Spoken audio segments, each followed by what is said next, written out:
News में आपका स्वागत है। समय की ताकत आपको लेकर पहुंचा कैथल डिस्ट्रिक्ट हल्का केलात गांव बारे में। और आज हमारे खास प्रत्याशी है मास्टर राजेश जी की वाइफ ऑफ सुदेश रानी जी। इनसे हम जानकारी लेंगे कि इनका राजनीतिक में आने का क्या मेन उद्देश्य है और ये क्या अपने लोकप्रिय जनता के बीच में नई सोच नई एजेंडे लेकर आ रहे हैं। तो आइए मुलाकात करेंगे। मैम नमस्कार। नमस्कार जी। समय की ताकत न्यूज में आपका स्वागत है। धन्यवाद जी।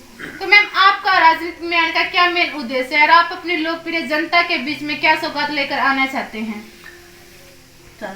जी समय की ताकत न्यूज में आपका स्वागत है। Okay ma'am. तो मैम आपका नाम क्या है? मेरा नाम रिस्ना जागरण है जी। तो आप सुदेश मैम है जो उनके क्या लगते हो? मैं इनकी देवरानी लगती हूँ जी।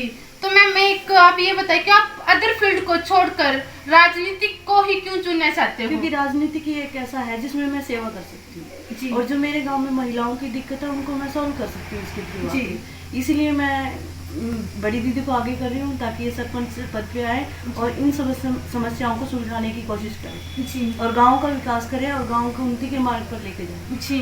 तो अगर बात करें मैम जैसे कि आप खुद महिला हो तो महिला और बेटियों के प्रति आपकी क्या सोच है और बेटी और महिलाओं के प्रति कैसे विकास कैसे उन्नति की तरफ ले जाया जा सकता है? कि जैसे कि गवर्नमेंट का नारा है कि बेटी बचाओ बेटी पढ़ाओ, लेकिन उसके बावजूद भी आज लड़कियां घर में सुरक्षित नहीं है। तो लड़कियों को आत्मनिर्भर बनाने के लिए आपके कौन कौन से प्रावधान रहेंगे? लड़कियों की शिक्षा होनी चाहिए। तो मैं चाहती हूँ लड़कियाँ शिक्षित हों। हर घर में हर माँ बाप अपने बच्चों को शिक्षित करें मेन लड़कियों को और उनको इतना बोल्ड बनाए कि वो समाज में दब के ना रहे, हर स्थिति का मतलब मजबूती से सामना करें। मैं ऐसे ही मतलब लोगों में ये संदेश देना चाहूँगी कि अपनी बेटियों को मजबूत बनाएं थ्रू एजुकेशन और उनको मोरल सपोर्ट देखें ताकि वो आगे विकास करें, अपनी एजुकेशन को पूरी करें और समाज के हर तबके के साथ वो साथ कंधे से कंधा मिलाकर चलें। जी मैम। अगर बात करें मैम जैसे कि युवा साथी की, जैसे कि आज युवा साथी नशे की ओर आकर्षित होता जा रहा है, तो नशे से मुक्ति दिलाने के लिए आप पे कौन कौन से प्रावधान रहेंगे आप बताइए जी। हम उनके लिए स्पोर्ट्स का प्रबंध करेंगे, एकेडमी खुलवाएंगे और उनके लिए एक अच्छे कोच की व्यवस्था करेंगे। जी मैम। तो मैम एक ग्रामीण अंचल को एक विकसित शहर की तरह कैसे चमकाया जा सकता है? ये सब सभी गांव वालों के सहयोग से ही होगा। जो सुविधाएं शहरों में वो गांव में भी हो सकती हैं, लेकिन गांव वालों को उन चीज़ों का पता होना चाहिए। और ये पता कौन करेगा? अगर आपका सरपंच इतना अवेयर होगा वही आपको ये चीज़ें सिखा सकता है। अब जैसे कि भारत सरकार कह रही है कि ये नहीं होना चाहिए, वो गांव में हर फैसिलिटी कर सकते हैं, वेयर हाउस बना सकते हैं, अपने हर चीज़ बना सकते हैं। और तो ये एक एजुकेटेड और एक समझदार सरपंच के थ्रू ही हो सकता है। जी मैम। तो मैम अच्छे नेता की क्या पहचान होती है? अच्छा नेता अपने निजी स्वार्थ को छोड़कर जी समाज की सेवा करे। जी। और बच्चों लड़कियों और युवाओं को जी जी जी जी बहुत अच्छी सोच है। तो जैसे कि मैम आपका गांव है बारू, तो इस गांव में सबसे बड़ी समस्या कौन सी है जो उस समस्या का निवारण अभी तक नहीं है और आप उस समस्या का निवारण किस प्रकार कर सकते हैं? मेन समस्या तो देखो गर्ल पावर को ऊपर उठाना ही है। जी। लड़कियों को आप शिक्षित करो, यही सबसे मेन समस्या है।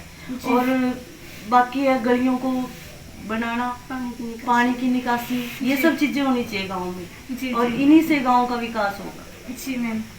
जैसे कि मैम अभी कोरोना महामारी चल रही हुई है तो बिल्कुल शिक्षा का स्तर बिल्कुल डाउन चला गया है। तो अब शिक्षा का पर या शिक्षा का अच्छे ढंग से शिक्षित या बच्चों को शिक्षित किया जाए तो आप किस प्रकार के प्रयास कर सकते हैं? प्रयास करते हैं बच्चों को मतलब पेरेंट्स को ही जागरूक करना चाहिए क्योंकि ये महामारी है। इससे निपटने के लिए हमें मतलब भारत सरकार भी साथ दे रही है। इसके साथ साथ हर पेरेंट्स को अपने बच्चों की तरफ ध्यान देना चाहिए, घर में ही उनको पढ़ाने के लिए इंतजाम करना चाहिए। और मैं ये मानती हूँ कि 5-7 बच्चों को इकट्ठा कर करके जो ये शिक्षित महिलाएं हैं गाँव में या गलियों में उनको 5-5, 6-6, 7-7 बच्चों को बिठा के उनको पढ़ाना चाहिए। जी मैम। जैसे कि मैम खुद आप टीचर हो तो एक छोटा सा क्वेश्चन है मेरा, जैसे कि वोट देने का अधिकार किस महापुरुष ने दिया था, कौन से सन में दिया था और सबसे पहले किसको दिया था? ये जो सबसे पहले वोट डालने का अधिकार दिया था वो हमारे डॉक्टर भीमराव अम्बेडकर है, उन्होंने दिया था। और ये अधिकार उन्होंने सबसे पहले महिलाओं को दिया था सन 1935 में। जी मैम। तो मैम जैसे कि चुनावी यात्रा होती है तो बड़े बड़े नेता आम जनता के बीच में आते हैं, जैसे वो सत्ता में आ जाते हैं तो आम जनता से वो मिलने भी नहीं आते, ना ही उन समस्याओं का सामना करते हैं, ना ही उन समस्याओं का निवारण करते हैं। तो ऐसा क्यों होता है? आपकी क्या राय है? ऐसे ही होता है कि वो सत्ता के नशे में चूर हो जाते हैं। जी। तो मैम जैसे कि सरपंच होता है, पूरे गांव का मुखिया होता है, जो उनकी कार्यशैली होती है वो कितने वर्ष की होते हैं, उनके कितने विषय होते हैं? उसकी 5 साल की होती है और 21 विषय होते हैं आई थिंक जी। जी।